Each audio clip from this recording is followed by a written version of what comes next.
open project sama teman aku satu di dunia HR juga. Jadi emang aku fokusnya itu di HR. Oke. Hari ini aku mau presentasi ini sebenarnya mau ngomongin lebih kayak ke self awareness. Jadi mungkin kalian udah sering banget juga denger tentang self development atau pengembangan diri gitu. Nah, sebelum kita atau kalian, aku nggak bakalan ngomongin tentang self development, tapi aku bakal ngebawain satu step sebelum self development nih kayak gitu. Jadi sebelum kalian mau mengembangkan diri tuh kalian harus tahu dulu diri kalian tuh kayak gimana sih gitu sebelum kalian mau atau tahu apa yang mau dikembangin dari diri kalian kayak gitu. Nah, jadi tema dari presentasi hari ini adalah judulnya aku taruh dengan bahasa Inggris, The Art of Being Self-Aware. Singkatnya kalau dalam bahasa Indonesia sebenarnya lebih kayak ke kenapa sih memiliki kesadaran diri itu penting kayak gitu. Mungkin aku bahasanya ini nggak formal banget ya karena nggak gimana ya nggak biasa gitu aku ngomong formal gitu kan dalam pakai bahasa Indonesia jadi campur-campur aja gitu ya. Semoga nggak apa-apa, semoga bisa tetap masih bisa dipahamin kayak gitu. Oke. Um, Oke, kalau misalnya kita ngelihat era sekarang nih gitu, di mana kehidupan kita sekarang tuh dipengaruhi banyak banget sama faktor-faktor eksternal yang tentunya kita nggak bisa kontrol dan kendalikan gitu kan. Kalau misalnya kita bicara tentang faktor eksternal, hal yang penting itu adalah mengontrol diri gitu.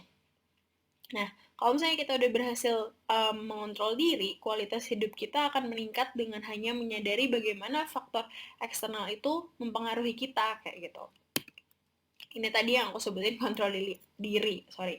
Agak telat nih emang kursornya ya. Jadi balik lagi, aku bilang tadi kalau misalnya faktor eksternal itu tentu aja kita nggak bisa kontrol kayak gitu kan. Tapi kita bisa ngontrol bagaimana kita bersikap terhadap faktor eksternal tersebut kayak gitu. Nah, hal tersebutlah yang jadi kunci dari self awareness itu tadi kayak gitu. Dan kenapa self awareness itu sendiri penting kayak gitu. Mungkin kita ambil contoh saat pandemi global kayak sekarang nih gitu kan. Mungkin kita seolah terkurung gitu di dalam rumah. Mungkin kayak aku di kosan atau mungkin kalian apalagi nih kita nggak bisa mudik kayak gitu kan. Kita terkurung kayak sebenarnya nggak terkurung juga, cuman mungkin kita merasanya kita terkurung gitu di dalam rumah. Terus kita karena kita terkurung nih kita pengen ngelakuin banyak hal buat kita tuh bisa bisa lupa gitu loh dan nggak bosen gitu ataupun mungkin sebaliknya gitu kayak bahkan nggak pengen ngelakuin apapun kayak gitu. Nah, tapi apakah aksi yang kita lakuin itu tuh sehat kayak gitu loh dengan kita menyibukkan diri ngelakuin apa aja supaya nggak bosan supaya lupa kalau misalnya kita tuh sekarang lagi di tengah-tengah pandemi global gitu atau kita nggak ngelakuin apapun kayak gitu. Aksi kayak gitu tuh sehat nggak sih gitu, atau ternyata hal-hal tersebut aksi-aksi tersebut um, cuman pengalihan fokus dari apa yang seharusnya kita perhatiin kayak gitu. Nah, balik lagi ke tema yang kita mau bahas, which is self-awareness, sorry. Terus, sebelum kita bicara lebih lanjut, mungkin kita cari tahu dulu kali ya, self-awareness itu apa sih, kayak gitu. Nah, kalau misalkan dalam bahasa Indonesianya, self-awareness atau kesadaran diri, itu adalah kesadaran diri yang berarti memahami keadaan internal, pilihan, dan intuisi diri sendiri, kayak gitu. Apa sih yang dimaksud dengan kalimat ini, kayak gitu kan? Gampangnya aja deh gitu. Jadi kita tuh mengenali apa sih kebutuhan, keinginan, kekurangan, kelebihan, kebiasaan, dan hal lainnya yang sangat menggambarkan diri kita kayak gitu. Maksudnya kayak kita saat kita dengar ini orang suka ini ya kayak gitu. Nah, terus kita bilang, oh iya itu aku banget kayak gitu. Nah, itu adalah self awareness kayak gitu. Saat kita tuh bisa bilang kalau misalkan iya itu aku kayak gitu. Jadi intinya self awareness ini sendiri itu adalah kemampuan untuk melihat diri sendiri secara jelas dan objektif melalui refleksi dan introspeksi diri kayak gitu. Jadi, semakin kita tuh mengetahui diri kita sendiri, semakin mudah kita menghadapi situasi-situasi tidak terduga. Sama halnya seperti corona ini kan gitu, COVID-19 gitu. Maksudnya siapa sih yang expect kita bakalan dapet, global pandemi semacam ini, kayak gitu kan. Nah, kita bakal bingung banget nih kalau misalnya kita nggak tahu diri kita tuh kayak gimana sih, kita sukanya apa sih, kayak gitu. Itu bakal susah banget kalau misalnya kita nggak tahu kayak gitu. Oke, um, oke mungkin sampai sini aku assume kalau misalnya kita udah paham lah ya si self awareness sendiri ini tuh apa kayak gitu. Nah, mungkin kita bisa pindah ke topik selanjutnya yaitu kenapa sih gitu self awareness itu penting gitu dan kenapa sih Vita bawanya self awareness instead of langsung misalnya self developmentnya itu sendiri kayak gitu. Nah, sebenarnya untuk membuat diri kita bisa berkembang lebih baik atau meningkatkan aspek apapun yang ada di hidup kita, kayak itu tuh nggak mungkin banget bisa dicapai tanpa memiliki kesadaran diri tentang diri kita sendiri kayak gitu. Kesadaran diri di sini tuh bukan berarti maksudnya habis pingsan terus sadar kayak gitu ya gitu. Jadi tanpa titik awal untuk memulai, bagaimana maksudnya kalau misalnya kita nggak punya titik awal untuk mulai nih, gimana caranya kita tuh bisa ngukur sejauh mana sih kita tuh udah berprogres atau sejauh mana lagi sih kita itu harus tetap berusaha kayak gitu.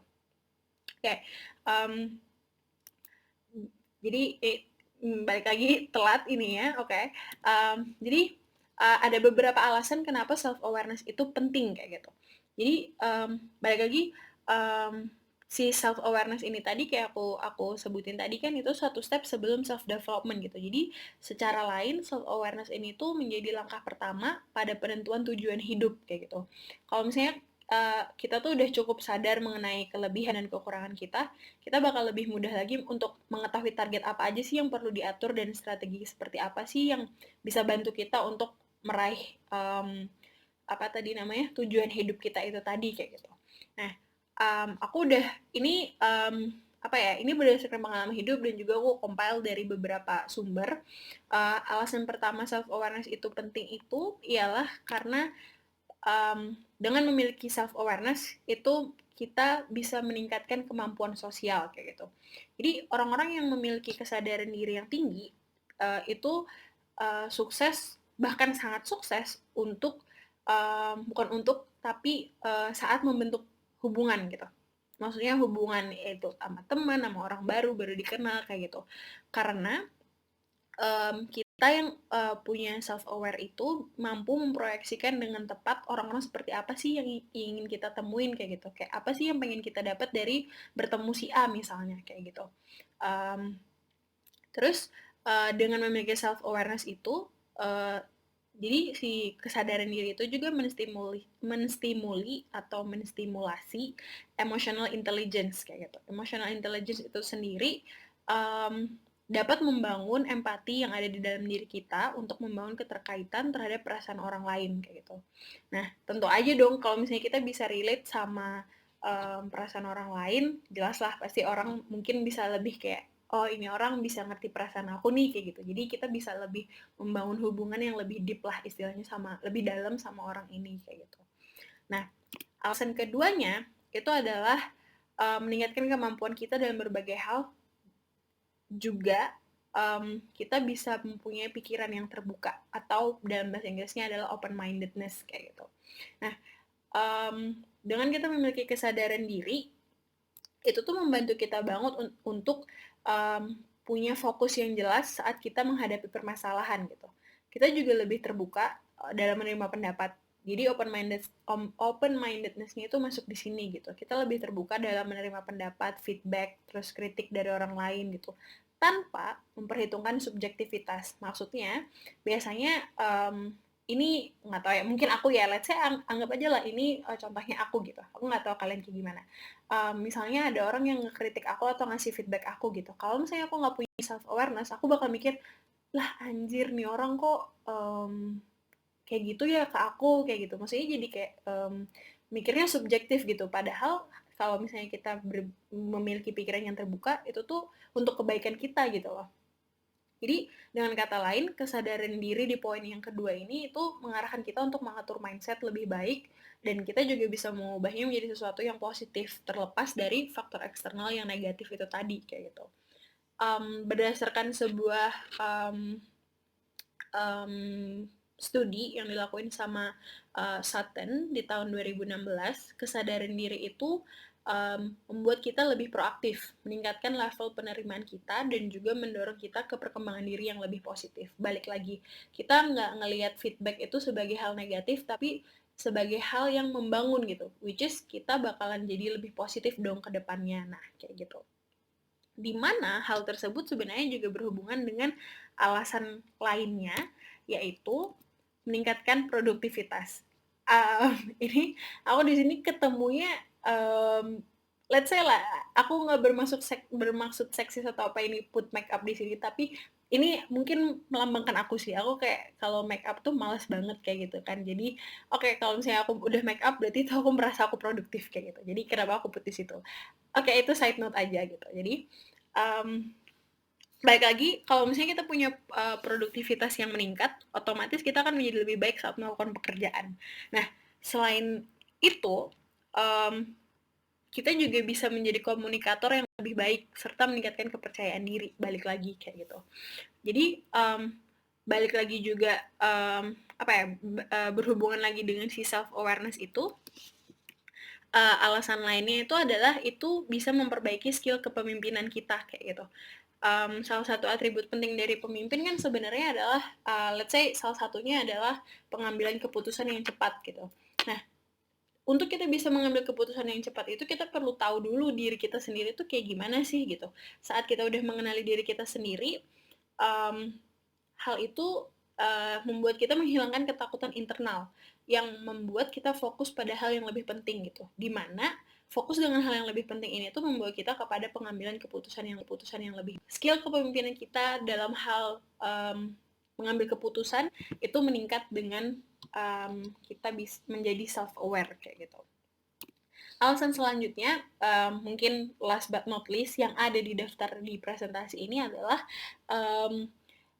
memunculkan objektivitas secara keseluruhan. Maksudnya apa? Jadi, misalnya kita bandingin nih, orang yang nggak punya kesadaran diri gitu. Biasanya mereka tuh menemui rintangan, maksudnya semua orang lah ya, kita dihidupkan pasti ada masalah gitu.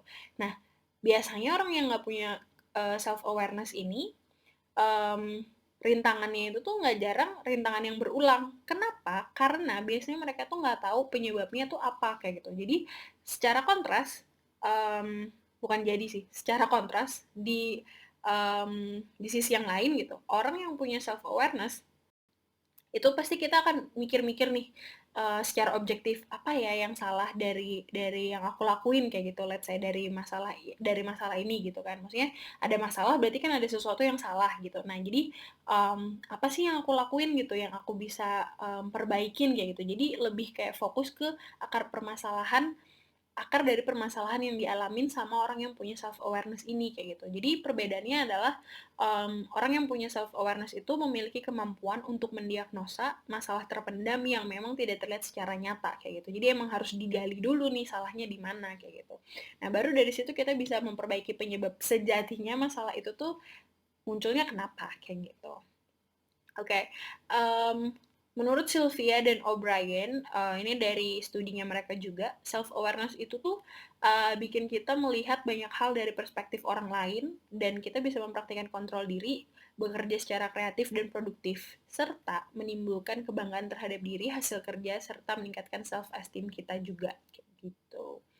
Oke, itu tadi berarti kita udah tahu nih self awareness itu apa, terus kenapa sih self awareness itu penting kayak gitu. Nah, mungkin ini lebih kayak ke teori ya semuanya gitu. Mungkin ini aku akan lebih narsis, menjadi sedikit lebih narsis. Aku menceritakan tentang cerita aku nih kayak gitu. Kenapa sih aku bisa sampai, maksudnya let's say lah aku bisa bawain materi ini buat share ke kalian kayak gitu. Karena um, aku belum sepenuhnya juga nih sebenarnya sadar sama diri aku tuh kayak gimana sih orangnya kayak gitu. Masih banyak juga struggle-nya kayak gitu, susahnya untuk memahami diri aku lebih banyak kayak gitu. Jadi tapi setidaknya aku berprogres lah gitu untuk mengetahui diri aku nih kayak gimana kayak gitu. Jadi mungkin ceritanya bakal lebih panjang, kalian bisa skip. tapi ini relate juga dengan self awareness gitu. Kenapa sih self awareness itu tuh penting gitu? Balik lagi. Jadi nggak cuma teori, tapi ada proofnya, living proofnya, bukti hidupnya. Kalau misalnya emang dengan kamu menyadari mengenali diri kamu sendiri itu ada manfaatnya kayak gitu. Oke, jadi langsung aja. Ini foto diambil sekitar tahun 2017 kalau nggak salah di Jogja. Saat itu aku lagi jadi fasilitator di sebuah conference di organisasi yang aku ikutin di tahun itu. Jadi pada saat itu aku memang memegang apa ya, role sebagai vice president untuk marketing gitu, business to customers pada saat itu. Tapi waktu aku ngerjain itu tuh aku nggak pede banget gitu, kayak selain aku nggak punya knowledge di situ, aku nggak punya pengetahuan di situ, terus juga kayak kok kayaknya susah banget sih gitu, kayak suka tapi nggak enjoy gitu loh. Jadi di foto ini tuh aku ngebawain tentang customer flow kayak gitu yang ada di marketing funnel kayak gitu. Nah, poinnya adalah sebenarnya bukan tentang aku mengeluh tentang aku nggak suka tentang marketing, tapi lebih ke setelah setelah ini itu aku ngambil em, tes, itu emang berbayar sih tesnya. Jadi itu dari Gallup, tesnya itu adalah top 5 strengths dari diri aku kayak gitu, tesnya online. Terus hasilnya juga langsung keluar setelah ngambil tesnya itu, kayak ngisi jawab beberapa pertanyaan dan lain-lain kayak gitu. Jadi hasil dari tes itu adalah aku punya 5 kelebihan, sorry, strength kelebihan lah, let's say ya, kekurangan dan kelebihan gitu kan. Kelebihannya, aku itu bukan sama sekali di strategic, yang mana strategic itu tuh dibutuhin banget di marketing kan gitu. Jadi wajar lah kalau aku nggak enjoy banget tentang marketing dan lain-lain kayak gitu. Ternyata kelebihan aku itu tuh di people, di orang kayak gitu. Kayak aku bisa relate ke orang, aku bisa connect ke orang dengan gampang, aku relationship building, membangun relation itu tuh aku uh, gampang banget gitu, kayak aku bisa relate sama orang, ngobrol dan lain-lain itu tuh gampang banget. Itu ternyata karena memang strength aku di situ gitu. Jadi hal itu juga lah yang kemudian membawa aku sekarang menggeluti dunia human resources kayak gitu, karena emang passion aku tuh di orang kayak gitu loh, bukan di marketing kayak gitu. Nah, jadi intinya adalah poinnya kalau misalnya aku waktu itu nggak ngambil si tes Gallup ini, mungkin aku bakal masih stuck di marketing atau mungkin aku masih I don't know ngelakuin apa hal yang aku belum tentu suka kayak gitu. Tapi karena aku ngambil tes itu, terus aku bisa tahu, oh aku bisa mengarahkan gitu loh, kayak aku sukanya kemana sih. Jadi itu yang aku lakuin sekarang kayak gitu. Oke, mungkin kepanjangan, mohon maaf, anaknya memang narsis sedikit gitu, tapi itu masih berhubungan kok dengan apa namanya, sesi ini kayak gitu. Nah, tentunya untuk aku deh kayak gitu kan, untuk kita bisa mencapai self awareness tuh juga nggak gampang. Ada beberapa hambatan atau rintangan juga untuk bisa mencapai self awareness kayak gitu. Jadi misalnya nomor satu kayak gitu, hambatan yang pertama, rintangan yang pertama itu kurang fokus gitu. Misalnya kayak sekarang kita zamannya gadget gitu kan, tiap hari nih cek Instagram, abis Instagram kelar ngecek WhatsApp, habis itu Facebook, habis itu Twitter dan lain-lain, kalau misalnya atau banyak lah kayak gitu kan sosial media. Jadi kita tuh kurang fokus gitu. Nah, karena kita kurang fokus ini, kita tuh nggak tahu kita tuh sukanya sebenarnya apa sih gitu. Kayak ya udah gitu, dalam sehari tuh waktu habisnya kayak gitu aja kayak gitu. Nah, itu salah satu rintangan pertama yang menghalangi kita untuk bisa jadi self aware kayak gitu.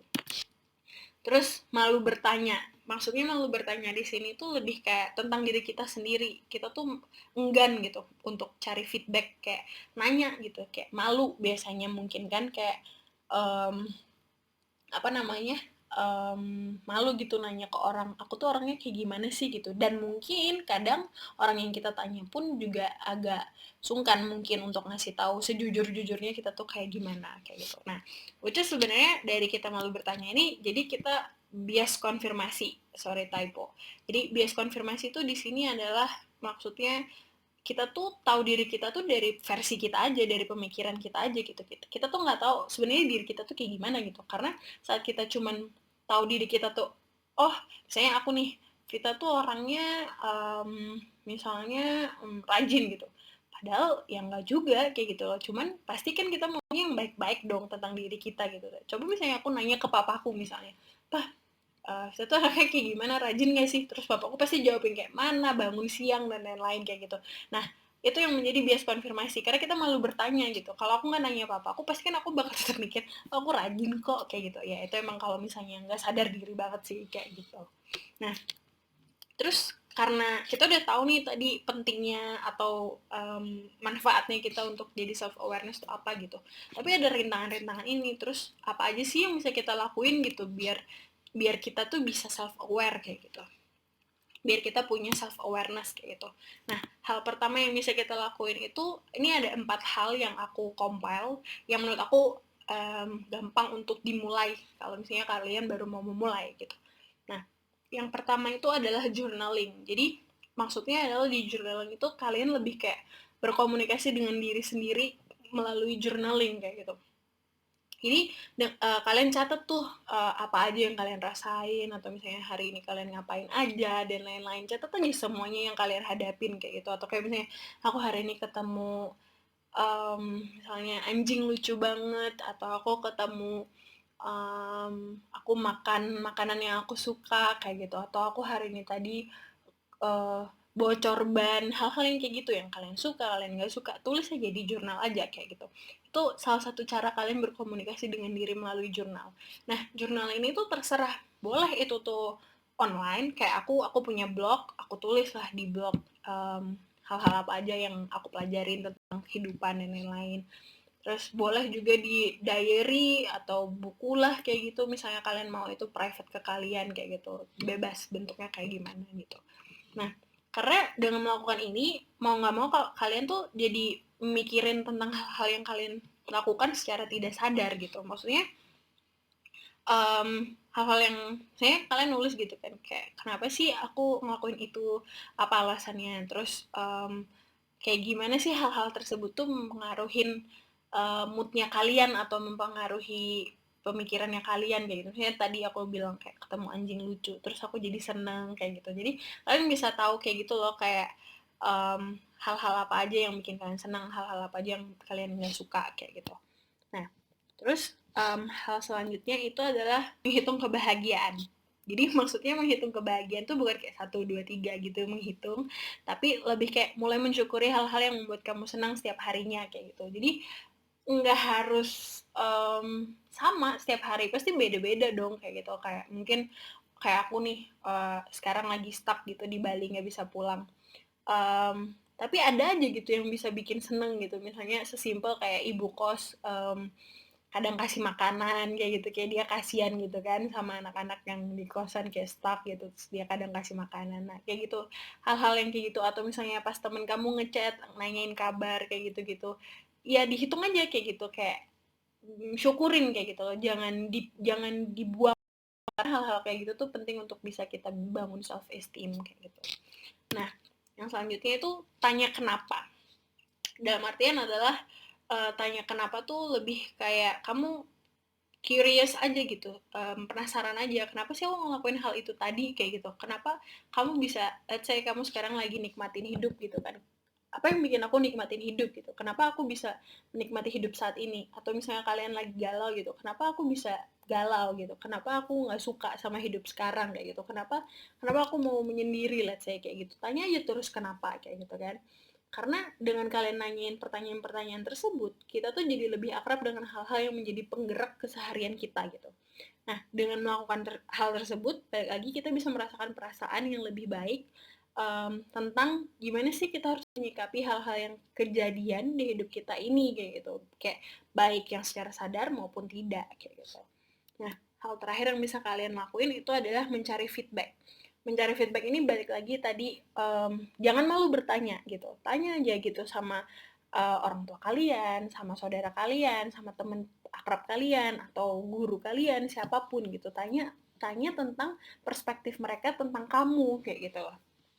Jadi dan kayak biasanya set ekspektasi aja di awal gitu kayak jujur ya ininya terus kalian juga harus bilang ke diri kalian kayak ini adalah konstruktif feedback kayak gitu kalian nggak boleh baper dengan feedback apapun yang kalian dapetin kayak gitu karena tujuannya adalah ingat lagi kalian mau ngedevelop diri kalian dengan kalian sadar dulu nih diri kalian tuh kayak gimana gitu. Nah, terus feedback feedback itu tuh bisa juga didapetin dari misalnya kayak aku tadi ngambil tes Gallup tes itu online, atau kalian ambil tes MBTI di section 16 personalities.com/id itu yang pakai bahasa Indonesia.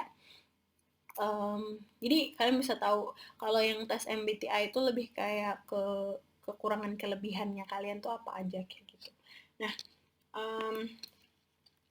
jadi ini udah slide terakhir sebenarnya. Jadi kayak kayaknya sekarang nih kita lagi di masa-masa balik lagi pandemi global yang kayak itu adalah hal pertama yang kejadian di kita. Maksudnya kita mungkin kebanyakan milenial sebelumnya belum pernah. Karena mungkin kita nggak tahu hal terakhir kan pandemi misalnya Spanish flu kayak gitu, flu Spanyol yang kayak which is berarti ini tuh adalah hal pertama yang kayak it's okay gitu loh, nggak apa-apa kalau misalnya kita bingung gitu kan.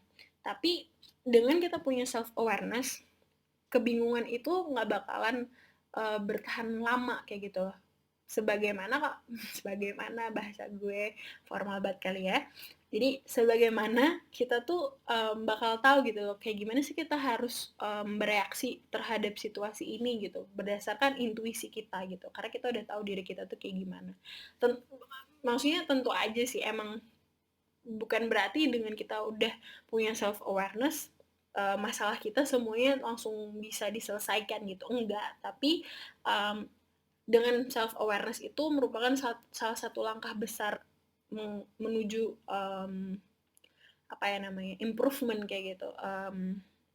Apa sih improvement bahasa Indonesia ya? Menuju yang lebih baik lah, let's say kayak gitu. Jadi dengan kalian menjadi self aware itu balik lagi itu adalah starting point, titik awal di mana kita bisa meningkatkan diri kita sendiri kayak gitu dengan cara mengetahui kekurangan kelebihan kita, terus mengakui perasaan kita dan emosi kita gitu. Jadi kita bisa memulai untuk live actively but not passively kayak gitu. Lebih kayak bagaimana sih kita bisa menghadapi uncertainty kayak gitu, uncertainty lah kayak gitu, ketidakpastian yang ada di dunia menghadapi eksternal faktor itu kayak gitu. Oke, kayak yang aku bilang tadi, ini udah slide terakhir. Kalau kalian bertahan sampai sini, congratulations, selamat. Kalian udah melakukan, let's say kalian udah melakukan satu hal baik untuk diri kalian. Semoga bisa bermanfaat. Semoga kita bisa ketemu lagi di lain waktu. Bye-bye!